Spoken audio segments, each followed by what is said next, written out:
Hi friends, நம்ம இன்றைக்கி தஞ்சாவூர் மாவட்டத்தில் இருக்க பட்டுக்கோட்டை நாடியம்மன் கோவில் பற்றி தான் பார்க்க போகிறோம். குழந்தை பேர் அருளும் தலமாகவும், திருமண தடை விலக்கும் தலமாகவும், நாகலிங்க மரத்தை தல விருட்சமாக கொண்ட தலமாகவும், நாடி வருவோருக்கு நல்வாழ்வு நல்கும் திருத்தலமாகவும் விளங்கும் பட்டுக்கோட்டை நாடியம்மனின் தல வரலாறு சிறப்புகள் பற்றி தான் இந்த பதிவில் நம்ம பார்க்க போகிறோம். அதுக்கு முன்னாடி நம்ம சேனலை ஃபர்ஸ்ட் டைம் பார்க்குறீங்க அப்படின்னா சப்ஸ்கிரைப் பண்ணிக்கோங்க. தஞ்சை மாவட்டத்தில் உள்ள அம்மன் கோவில்களில் மிகவும் புகழ்பெற்ற கோவிலாகவும், பக்தர்கள் மனதில் நீங்காத இடத்தை பெற்ற கோவிலாகவும் பட்டுக்கோட்டை நாடியம்மன் திருக்கோவில் அமைந்துள்ளது. திருமண தடை நீக்கி குழந்தை பேறு அளிக்கும் பட்டுக்கோட்டை நாடியம்மன் கோவிலை பக்தர்கள் நல்வாழ்வு அளிக்கும் அம்மனாக மனதில் வைத்து வழிபட்டு வருகிறார்கள். காவிரி டெல்டா மாவட்டங்கள் மட்டுமின்றி தமிழகத்தின் பல்வேறு பகுதி மக்களின் இஷ்ட தெய்வமாக விளங்கி வரும் பட்டுக்கோட்டை நாடியம்மன் கோவிலுக்கு தினமும் பல்வேறு மாவட்டங்களிலிருந்து ஏராளமான பக்தர்கள் வந்து செல்கிறார்கள். தற்போது நாடியம்மன்புரம் என்று அழைக்கப்படும் இத்தலம் முற்காலத்தில் பெரிய வனமாக இருந்திருக்கிறது. அந்த வனத்திலே தஞ்சையை ஆண்டு வந்த மன்னன் வேட்டையாடுவதற்காக வந்திருக்கிறார். மன்னரும் மந்திரிகளும் வேட்டையாட கொண்டிருக்கும் பொழுது ஒரு மான் ஒன்று துள்ளி குதித்து ஓடி ஒரு புதருக்குள் சென்று மறைந்திருக்கிறது. அப்பொழுது அந்த மானை துரத்தி கொண்டு வேடர்கள் அங்கு ஓடி வருகிறார்கள். புதருக்குள் சென்ற மானை வெளியெடுப்பதற்காக புதரை அவர்கள் வெட்டுகிறார்கள்.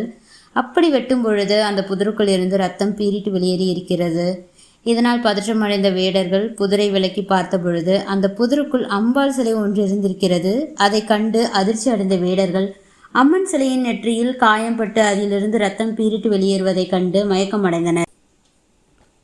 உடனே அங்கு சென்று நடந்த விவரங்களை எல்லாம் கேட்டறிந்தார் மன்னர்.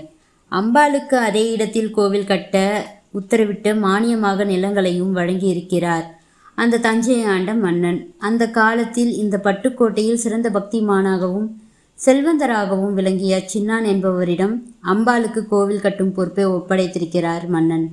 நாடியம்மாளுக்கு கோவில் கட்டி நடராஜர் என்பவர் பூஜை நடத்த சின்னான் நாடியம்மாளை குலதெய்வமாக கொண்டு வணங்கி வழிபட்டு நாடியம்மனுக்கு அவர் ஒரு ஐம்பொன் சிலை உருவாக்கி அந்த சிலையை ஆராதித்து வந்திருக்கிறார்.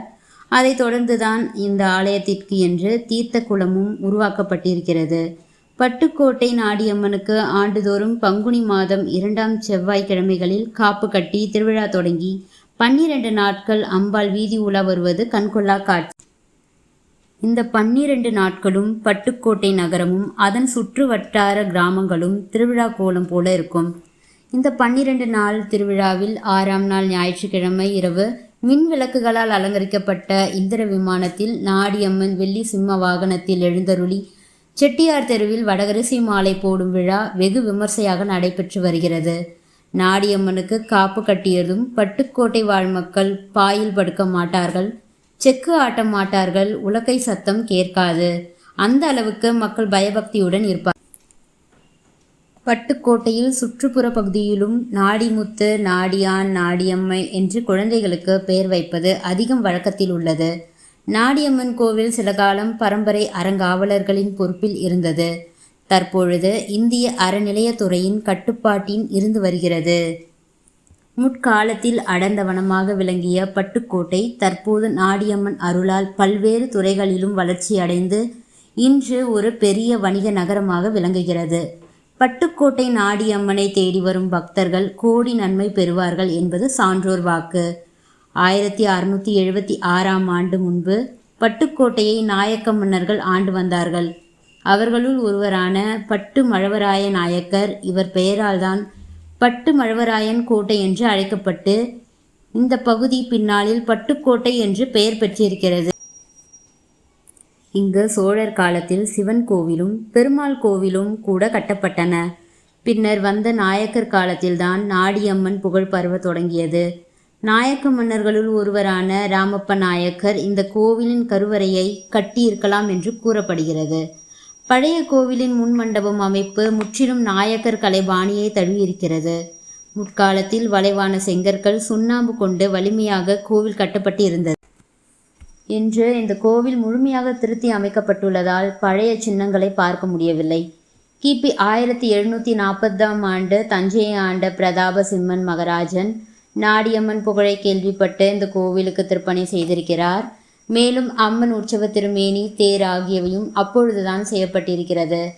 மாலிகாப்பூர் படையெடுப்பின் போது பட்டுக்கோட்டை தாக்கப்பட்ட சிவன் கோவில், பெருமாள் கோவில்களும் சேதமடைந்தன. நாடியம்மனின் உற்சவர் சிலை மறைக்கப்பட்டு மராட்டியர் ஆட்சிக்கு வந்த பிறகு மீண்டும் இந்த சிலை சிட்டித்தெரு கிணற்றிலிருந்து எடுக்கப்பட்டது என்று கூறுகிறார்கள்.